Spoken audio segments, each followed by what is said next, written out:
పల్లవి ప్రశాంత్ ఇప్పుడు ఎక్కడ చూసినా ఈ పేరే వినిపిస్తుంది. ఇక బిగ్ బాస్ సీజన్ 7లో తాను విజేతగాను నిలిచాడు. బిగ్ బాస్ సీజన్ 7లో ఈసారి సభ్యులంతా ఒక రేంజ్లో పోటీ పడ్డారు. చాలామంది సినిమాలు, సీరియల్స్, యూట్యూబ్ నేపథ్యంలో నుంచి వచ్చిన వారే, ఇక్కడ కల్చర్కి అలవాటు పడిన వారే. అయితే పల్లవి ప్రశాంత్ విషయానికి వచ్చేసరికి అతను వచ్చిన నేపథ్యం వేరు, అతను చూస్తూ పెరిగిన పరిస్థితులు వేరు. బిగ్ బాస్ హౌస్లో ఉండడం అంత తేలికైన విషయము కాదు. బయట సరదాగా స్వేచ్ఛగా తిరిగేవారు లోపల ఎక్కువ రోజులు ఉండలేరు.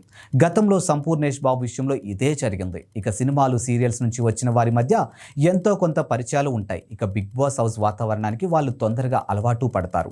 నిజానికి ఇలాంటివేవి పల్లవి ప్రశాంత్కి తెలియదు. తాను ఒక రైతు బిడ్డగా పరిచయం చేసుకుంటూ తనకంటూ ఒక ప్రత్యేకమైన గుర్తింపు తెచ్చుకున్నాడు. తాను అనుకున్న విషయాన్ని నిర్మోహమాటంగానూ చెప్పాడు.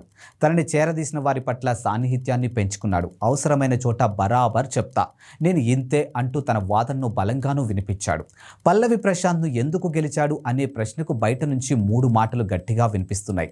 పోటీతత్వం, నిజాయితీతో కూడినటువంటి అమాయకత్వం, సాటి రైతుల పట్ల వ్యక్తం చేసినటువంటి ప్రేమ.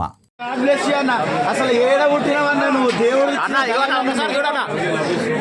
ఒక్కసారి చూడండి, ఒక్కసారి ఫోటో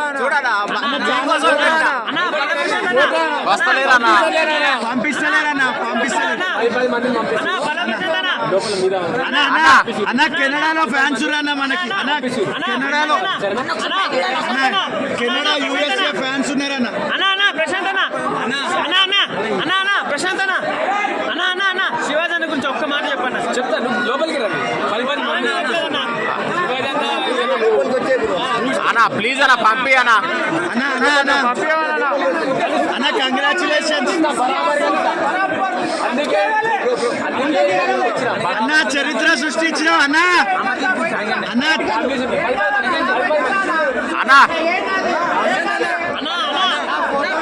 అన్న కంగ్రాచులేషన్స్ అన్న కంగ్రాచులేషన్స్